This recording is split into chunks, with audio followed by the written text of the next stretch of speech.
It started with something so small, I almost let it slide. One of those little things you notice in passing, file away in your brain, and try to forget about until it won't let you. That night, Caitlin came home late from a corporate networking event. Not unusually late, just off schedule. The kind of late that doesn't scream anything's wrong but still nudges something in your gut. A quiet little whisper saying, "That's weird, right?" I was in the kitchen making tea chamomile, which she always said made the apartment smell like hay. She stepped through the door wearing a white blouse I hadn't seen before. It hugged her waist and had gold buttons, elegant and business-y in a way that didn't really match the Caitlin I used to know. She was texting as she walked in, didn't even look up at me until I said, "Hey, how was the event?" She smiled, but it was a soft, distracted thing. Half polished, half forced. "Same old," she said, tucking her phone away a little too quickly. "Schmoozing. Name tags. Free drinks. You didn't miss much." She breezed past me to set her purse down, and that's when I saw it. Right under her collarbone, a faint streak of makeup on the inside of her shirt. Foundation. Beige and smudged. Not hers. I blinked, looked again, and it was still there. I knew Caitlin wore minimal makeup, always had. It wasn't her shade. And more importantly, it wasn't in a place you'd touch accidentally. Not unless someone else's face had brushed against her. And then I smelled it. Perfume. Not the soft, woody vanilla she always wore, but something floral, expensive, a little overpowering. Like jasmine layered over sandalwood. Bold and unfamiliar. And strong, like it had been freshly applied. I stared at her for a second longer than I meant to. She must have caught the look because she tilted her head, raised one eyebrow slightly. "What?" she asked. Not annoyed, not amused. Just neutral. Like she already knew what I was about to say and was bracing for it. I gestured toward the collar of her shirt. "You've got something makeup, I think. Here." She looked down, barely touched the spot with her fingertips, then shrugged. "Oh, probably from hugging someone at the event. You know how those things are. Everyone's overdressed and touchy." Her voice didn't waver. There was no embarrassment in her expression, no apology or discomfort, just a smirk, barely there. Like I'd pointed out a stain on a stranger's shirt, not my wife's. Then she turned toward the hallway, already moving past it. "Long day?" she called over her shoulder. "Mind if I shower first?" I didn't answer right away. My eyes lingered on the shirt. My brain replayed the scene. It would have been easy to let it go. Easier than overthinking it. A smudge of foundation and some unknown perfume didn't mean anything. Not really. Could have been from a hug, like she said. And maybe that was true. But something about her response didn't sit right with me. The way she didn't explain, just dismissed it. The way she didn't seem to care that I noticed. Or worse, the way she seemed like she expected me to notice. And didn't care anyway. I stood in the kitchen a while longer after she disappeared down the hall. I didn't move, didn't sip the tea, didn't even check my phone. I just stood there, staring at the counter, trying to shake the feeling that had crept in. It wasn't even suspicion, not yet. Just doubt. The seed of it. Small and sharp. Not enough to make a scene, but enough to wedge itself into the cracks of everything I thought I understood about Caitlin and me. That night, I lay awake in bed, listening to her breathing. It was even and slow, peaceful, maybe, or calculated. The kind of stillness that might fool someone if they weren't paying attention. But I was paying very close attention. I thought back on her tone, the way she smirked. It wasn't defensive, it wasn't guilty. It was worse. It was indifferent. And that's what got to me. Caitlin had never been indifferent. Not when I forgot her birthday one year. Not when we argued about money, or when I worked too late and missed her dad's retirement party. She got emotional. She got angry. She cared. That night, she didn't. That's what made it feel real. That indifference. It was the first crack in the glass. The next morning, she acted like nothing happened. She hummed while making coffee, asked about my day, kissed me goodbye like she meant it. And maybe she did. Maybe I was the one imagining things. But then I found the blouse in the hamper, and I noticed she hadn't tried to wash the stain out. That felt off. Was meticulous about laundry, especially her work clothes. Anything white went into a delicate wash immediately, stain-treated, line-dried. She used to joke that our marriage would survive anything as long as she handled the laundry and I didn't touch the thermostat. But that morning, she dumped the blouse in the hamper with the rest of her clothes. No stain remover, no fuss. Like she didn't care if the mark came out. Like it didn't matter. Like she didn't need to wear it again. I stood there in front of the laundry basket, holding the fabric in my hands, staring at the faint trace of someone else's makeup. It was the first time I let myself think the thought fully. The one I didn't want to admit out loud, even to myself. What if she's seeing someone else? It didn't feel possible. Not because I believed she was incapable of cheating, but because I didn't think we'd ever gotten to that place. We argued, sure. We had dry spells, stretches of silence, weekends that felt more like roommates than partners. But so did every couple, right? Isn't that just marriage after a few years? But then again, maybe that's what made it so easy for her to slip away unnoticed. Maybe I'd stopped noticing. I wanted to tell myself it was nothing. I wanted to throw the blouse in the wash and never think about it again. But I didn't. Instead, I folded it back into the hamper, carefully, almost reverently, and walked away.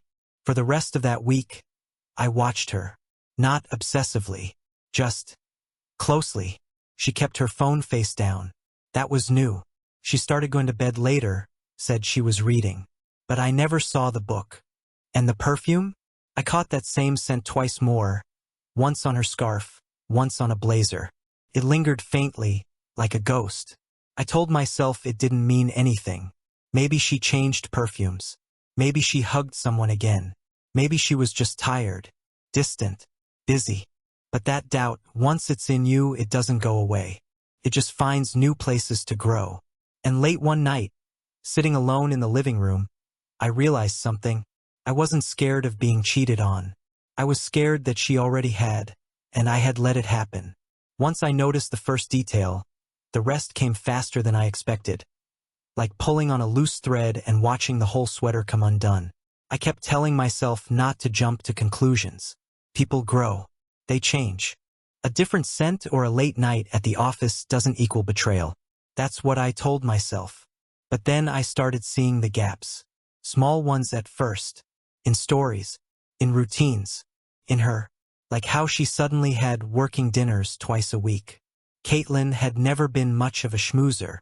Her job in brand strategy was mostly remote these days, and even when she had to go in, she usually complained about how pointless the in-person meetings were. But now she was dressing like she was auditioning for a perfume ad and coming home later than ever. Sometimes close to midnight, with no leftovers, no takeout bags, no sign she'd actually eaten. I asked once, casually, "What did you guys have?" She blinked like the question surprised her. "Oh, just appetizers, really. Nothing worth mentioning." She said it too quickly, too easily. But the biggest change was her phone. For years, Caitlin had been careless with it. Left it charging on the nightstand, open on the kitchen counter, half the time without a lock screen. I knew her passcode, not because I asked, but because she once told me to check her texts while she was driving. Now her phone was practically glued to her. She carried it from room to room like it was part of her body. Started using Face ID. And she always placed it face down on the counter on the nightstand, even in the bathroom. At first I told myself I was being paranoid. But then I realized she wasn't just placing it face down. She was doing it when I was nearby, like she didn't want me to see what might pop up. And then there were the mood swings. One night, she'd come home all sharp edges. Irritable, impatient, brushing off my questions like I was some clingy coworker. The next night she'd be all over me. Smiling too wide, pouring wine she didn't drink, touching my arm like we were newlyweds. She even initiated S*X twice that week, which honestly hadn't happened in a while. I should have felt flattered. I should have felt relief. Instead, I felt like I was being handled, like she was overcompensating for something, trying to even the scales, maybe. I didn't recognize her anymore. Not the woman I married. And I didn't recognize myself either. I started counting how often she looked me in the eye, how long it took her to respond to texts, whether she said, "I love you," before bed or just rolled over. I felt like I was turning into someone I didn't like. A detective with no warrant, a husband with too many theories and not enough facts. I didn't want to live like that, but I didn't want to confront her either. Not yet. Instead, I went back through my own memory like it was a crime scene. There was that dinner a month ago, when she came home late and said she'd run into an old college friend. She had this flushed, slightly breathless look like she'd just run a marathon. Her makeup was too perfect, her blouse just a little too sheer for someone who didn't expect to see anyone. Then there was the weekend trip she took with the girls. I remembered her texting me late one night, "Just got back to the hotel. Love you." At the time, I thought nothing of it. But when I checked the weather that night, I remembered seeing storm warnings for that area. I asked her the next day if the weather had been bad. She blinked, confused, and said, "Oh, no, clear skies all weekend." So either the weather service was wrong, or she was lying. And suddenly, there were more things I couldn't explain. Like the pair of earrings I found on the dresser, dangly and gold. Caitlin hated dangly earrings, said they made her ears ache. But there they were, shiny and new. Or the Uber charges on our shared account. Multiple pickups and drop-offs at the same downtown address. I Googled it. It was a boutique hotel. I asked her once, offhandedly, "Hey, what's at 17th and Elm?" She barely looked up from her coffee. "What do you mean? You've been down there a few times. I was just wondering." She blinked, just once, then smiled. "Oh, that's where my Pilates class moved. The new studio's there. I told you." She hadn't. I knew she hadn't. But I didn't say anything. I just nodded. Right? Must have slipped my mind. Felt like every conversation was a test. Every moment a potential clue. And yet, I still didn't have anything solid. Nothing that screamed, "This is proof." Only shadows, half-truths, and that hollow ache in my chest that kept growing. She started changing how she dressed. That was new, too. Caitlin used to live in denim. Sneakers, hoodies, and messy buns were her staples when we first met. Now it was silk blouses, pencil skirts, heels that clicked like metronomes. Her nails were always done now, a perfect shell pink or bold crimson. She even started carrying a new bag, designer, probably expensive, definitely not a gift from me. I commented on it once. "New purse," I asked, pretending to be casual. She didn't even glance at it. "Got it on sale." That's all she said. Not, "Do you like it?" Not, "I thought I'd treat myself." Not even a joke. Just flat, disinterested. Like she wanted the subject to die as quickly as possible. I noticed other things, too. She started leaving early on Sundays. Said she was going to the gym. But her gym bag was always too light. And she came back not sweaty but freshly showered. Makeup reapplied. Who showers before a workout? And then there was the night I offered to drive her to her work dinner. She paused, just a beat too long, then laughed and said, "That's sweet, but you'd be bored out of your mind. It's all strategy talk." I nodded, but my stomach sank. We used to go to work events together all the time. It was something we did, something we enjoyed. I knew her coworkers, or at least I thought I did. Now I was being benched. Casually, politely, but benched all the same. And still, I said nothing. Not because I was in denial. Not because I didn't care. But because I wasn't ready to break what little piece we had left. I kept thinking, maybe there's a reason. Maybe there's a version of this that isn't betrayal. But that version got harder to believe every day. One night, I couldn't sleep. I got up and sat on the couch in the dark, scrolling through old photos on my phone. Pictures of us. Birthdays, vacations, anniversaries. There was one from our trip to Seattle. Caitlin in a raincoat, holding a cup of coffee, smiling at me like I was the only person in the world. I stared at it for a long time. When did we lose that? And worse, did she even miss it? That's when the realization hit me. Whatever was going on, it didn't start overnight. It had been building, slow and quiet, under the surface. And I, blind, comfortable, trusting, had let it grow. Maybe it wasn't a single moment. Maybe it was 100 tiny ones. A smudge on a blouse. A text sent too quickly. A smile that didn't reach her eyes.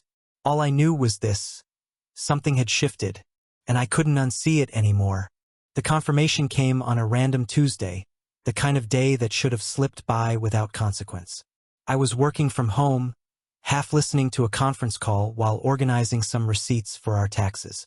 Boring, mindless stuff. Then I got the text. It was from Jay, an old friend of mine who worked in HR at Caitlin's company. We weren't close anymore, not really. We'd grab drinks maybe once a year, but I guess he still had me in his contacts. The message was short. Just a YouTube link, followed by a single sentence. You should see this before it disappears. No explanation. No context. Just a weirdly ominous vibe. My first thought was spam. Second thought, scam. Third thought, click it anyway. I turned down the volume on my work call and tapped the link. Took a second to load. Buffering. When it finally opened, I saw a shaky cell phone recording of Caitlin's company's recent corporate event. The one she described as boring, nothing special. You didn't miss anything. The footage started in a dimly lit hotel ballroom. There were people laughing, music playing, drinks clinking. Someone was filming from near the back, angled toward the small stage where a VP was finishing a speech. I almost backed out of the video, almost told myself it was nothing. But then the camera panned, and there she was, Caitlin, my wife, in a tight black dress I'd never seen before, her hair curled and shiny under the lights. She looked incredible, not like someone at a boring networking mixer, but like someone on a date, glamorous, magnetic, alive. And beside her, laughing and holding her hand, was a man I didn't recognize. Tall, fit, navy suit. The kind of guy who wore confidence like cologne, strong and intentional. They weren't dancing, just standing off to the side holding drinks. But their body language told the whole story. Her hand resting on his chest, his fingers tracing the edge of her wrist. Their heads tilted close, as if the rest of the room didn't exist. Then it happened. She kissed him, right there in the middle of a packed room. A slow, deliberate kiss, not wild or desperate, but familiar, rehearsed. A kiss that said this has happened before. The crowd didn't gasp. No one screamed. In fact, nobody around them reacted at all. Because for them, this wasn't news. But for me, sitting alone in my kitchen, watching on a phone screen that suddenly felt way too small, I felt the floor go out from under me. I paused the video, rewound it, watched again. She kissed him. Caitlin kissed another man. It wasn't suspicion anymore. Wasn't a stain on a shirt or a weird story about a dinner meeting. This was proof. Undeniable, unfiltered, unforgivable proof. My hands were shaking. Not with rage. Not yet. But with something colder. Deeper. Like my body had just realized it had been tricked into thinking everything was fine when, in fact, the entire house was on fire. I watched the rest of the video in a daze. After the kiss, they laughed again. She leaned her head on his shoulder. He whispered something in her ear, and she nodded. Then the clip ended. I sat there, staring at the screen, numb. I didn't feel betrayed. Not yet. What I felt weirdly was stupid.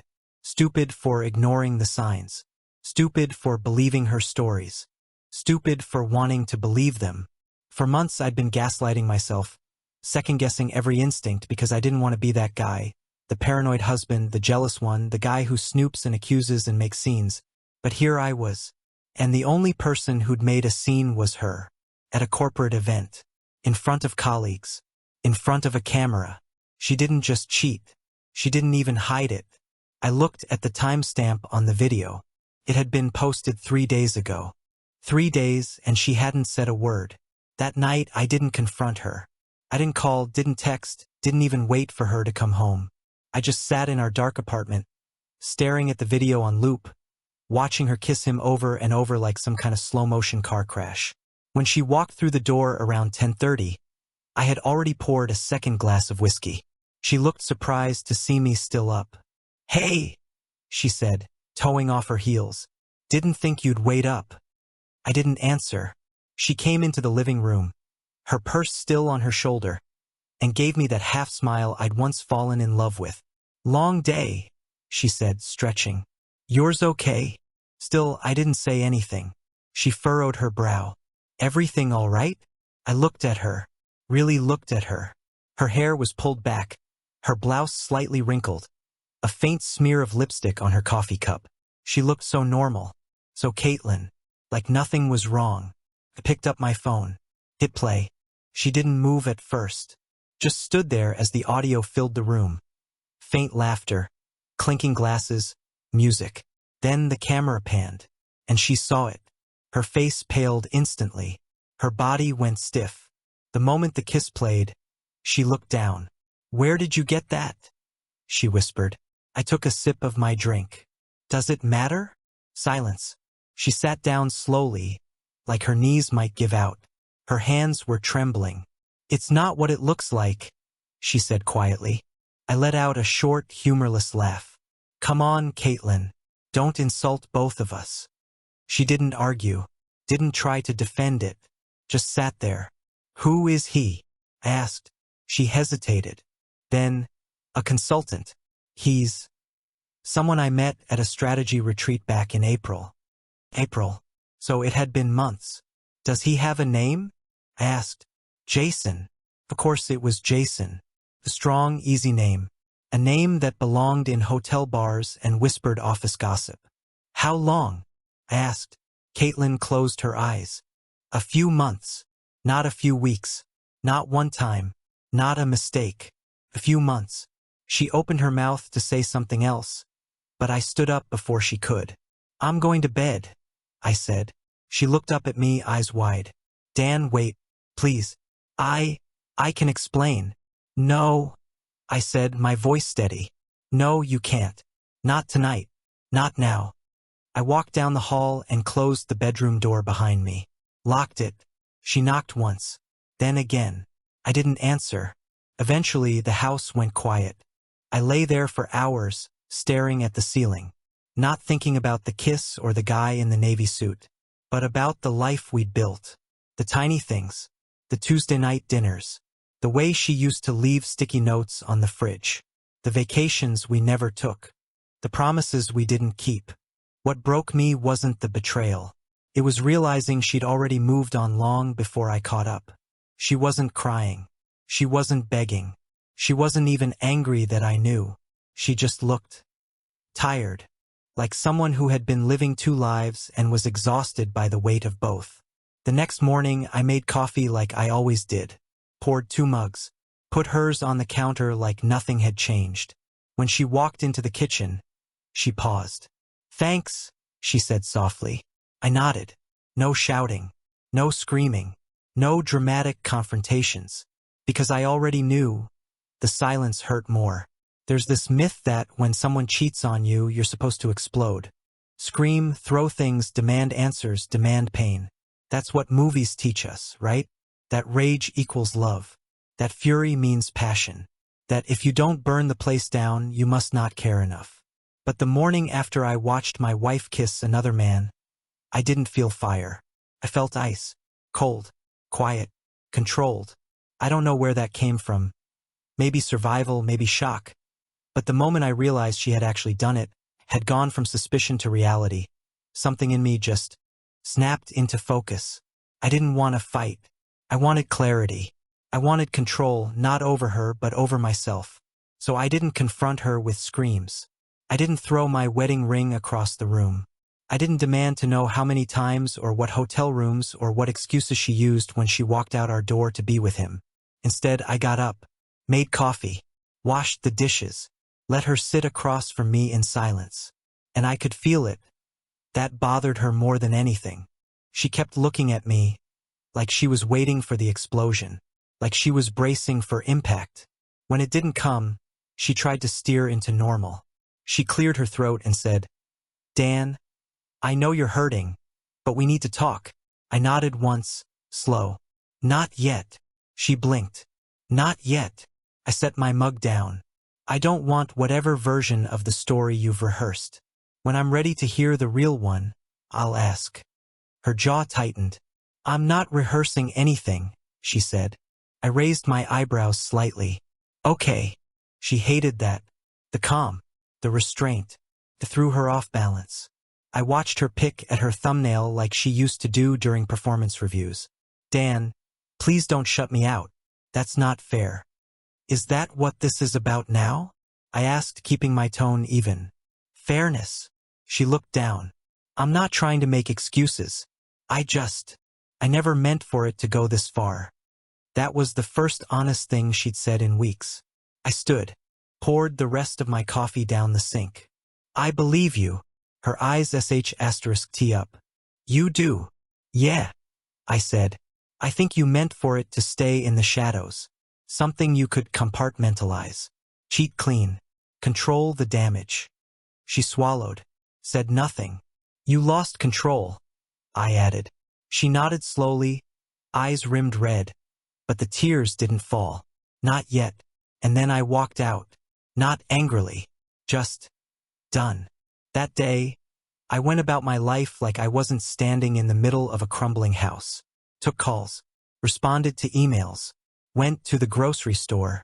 Bought groceries we always bought together, almond milk, chicken breasts, the little tubs of hummus she liked but never finished. I don't know why. Maybe I wanted the illusion. Or maybe I wanted her to see that I wasn't falling apart. When I got back, she was sitting on the couch, still in her work clothes, as if changing would mean admitting something had changed. She looked up when I walked in. You went out. I held up the bags. We were out of eggs. She looked like she wanted to cry. I didn't let her. Dan, she started. But I shook my head. I told you. Not yet. I walked to the kitchen and started putting things away, ignoring the way she hovered in the doorway like a ghost. That night, I slept in the guest room.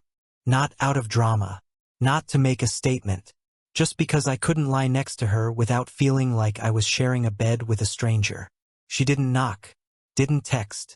I could hear her footsteps pacing until midnight, maybe later. I lay there in the dark, staring at the ceiling, letting the silence stretch long enough to hurt.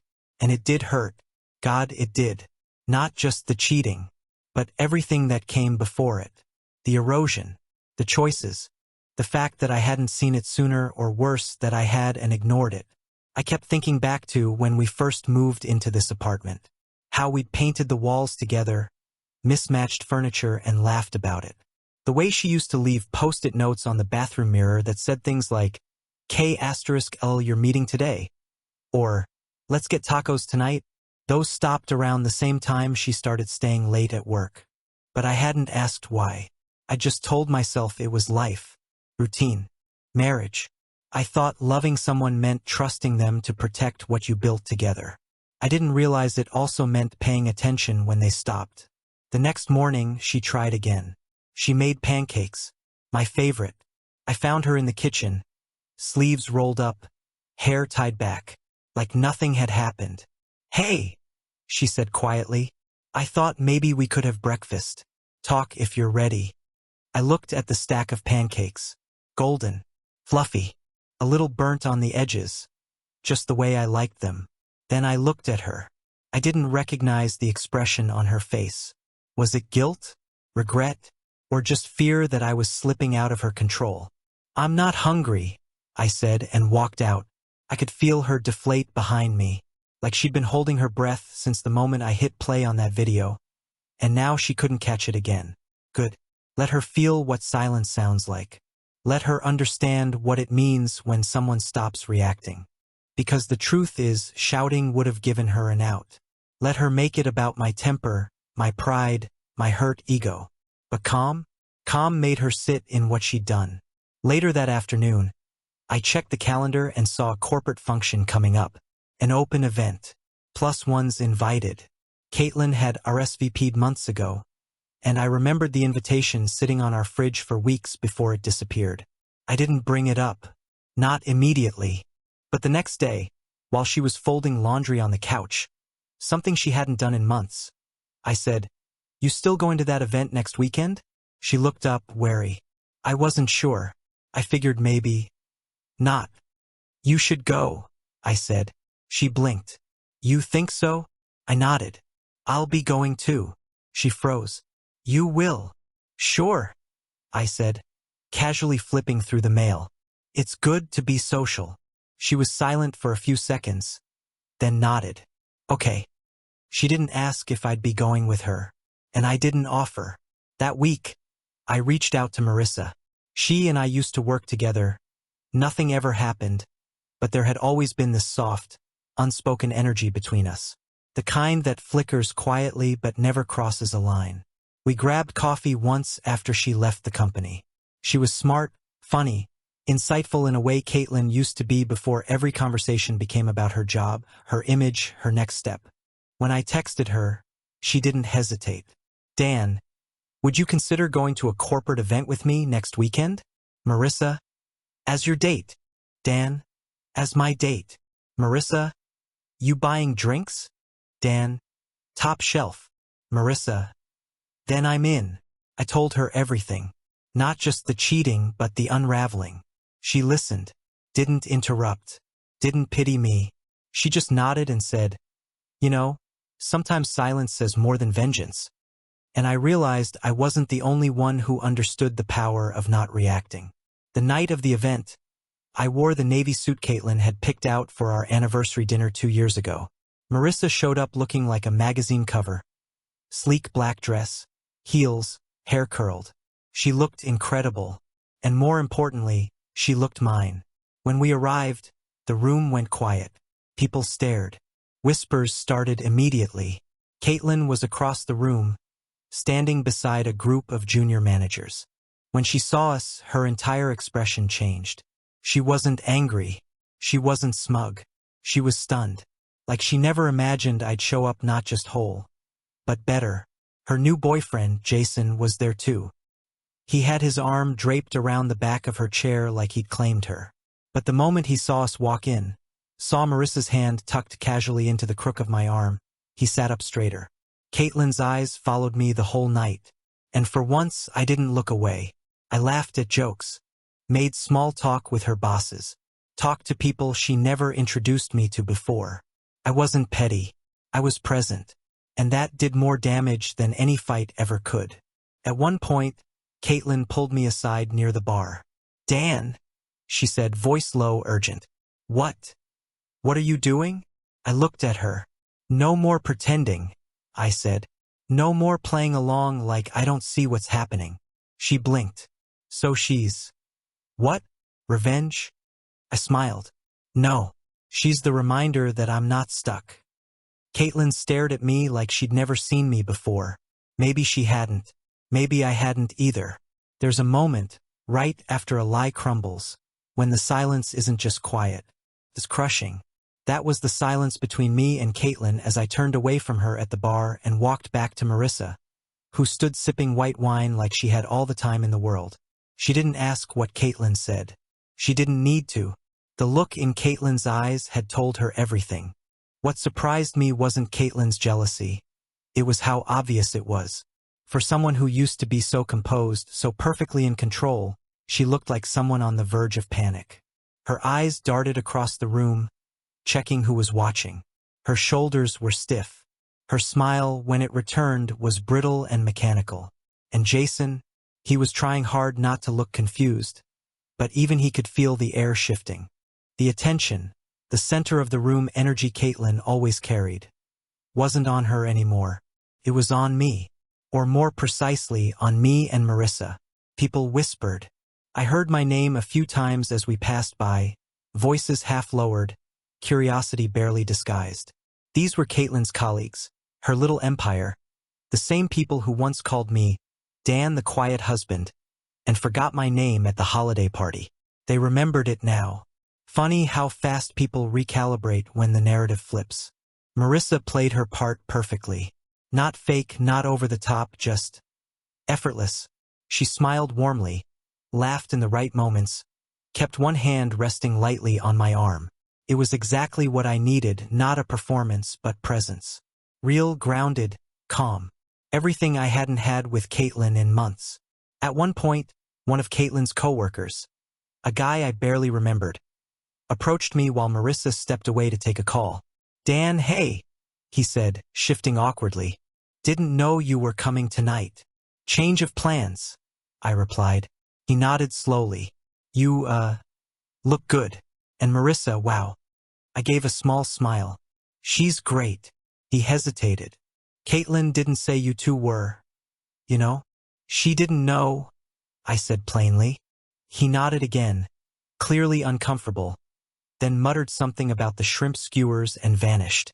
The thing was, I wasn't there to make Caitlin jealous. Not really.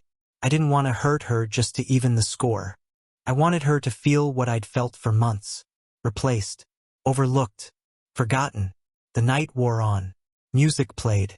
Toasts were made. People filtered in and out of conversations like planets in orbit. And Caitlin? She couldn't stop watching us. Jason tried to distract her. I could tell. He leaned in close, whispered in her ear, rubbed her back. She smiled at him, nodded, kissed his cheek once, but her eyes kept drifting toward us like gravity was pulling them there. Eventually, someone handed me a glass of champagne. I took it, turned to Marissa, and asked, "You want to dance?" She grinned. Absolutely. We stepped onto the floor just as the tempo slowed. The kind of music that turns a room into soft lights and softer looks. We moved in sync, awkward for a beat, then easy. Her head rested against my shoulder like it belonged there. And for the first time in weeks, I felt weightless. Not numb. Not angry. Just light. And that's when Caitlin cracked. She crossed the room like someone who'd made up her mind mid-step. Not graceful, not subtle. Just desperate enough to not care who saw. She stopped at the edge of the dance floor, waited until I caught her eye, then said, loud enough to cut through the music, "Dan, can we talk now?" I looked at Marissa, who gave the smallest, most understanding nod, and stepped aside. Caitlin led me toward the hallway near the restrooms, just far enough from the crowd to feel private, but close enough that it still felt performative. Like she wanted the illusion of secrecy without sacrificing visibility. "What are you doing?" she hissed the moment we were alone. "Enjoying the evening," I said. "Is that a problem?" "You brought her here?" I RSVP'd. She scoffed. "You think this is funny?" "No," I said, voice flat. "I think it's overdue." She crossed her arms. "So this is what? Payback?"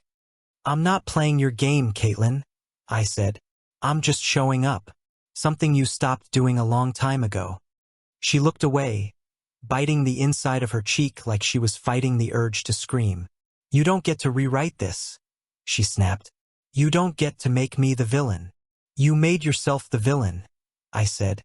"I just stopped covering for you." The hallway fell silent. She dropped her arms, suddenly small again. "Dan, I didn't plan for any of this." I nodded. "I know. You planned for me not to notice." That hit her harder than anything I'd said. She looked down.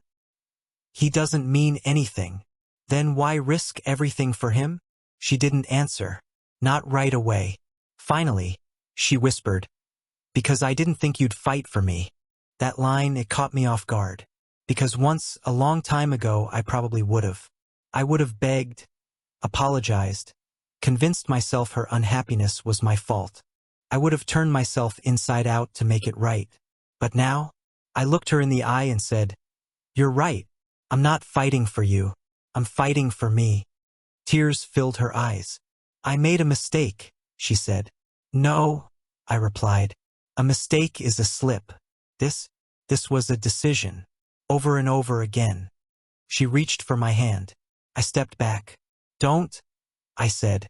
"We're not that couple anymore." For a moment, she just stood there, stunned. Then her voice broke. "Are you done with me?" I didn't raise my voice. I didn't gloat. I just said the truth. "I was done the day you kissed him and called it nothing." I turned and walked away, back into the noise and the lights, back to Marissa, who saw me coming and smiled like I was the only person in the room. And suddenly, I didn't feel like a man picking up the pieces of his life. I felt like someone who had just set them down.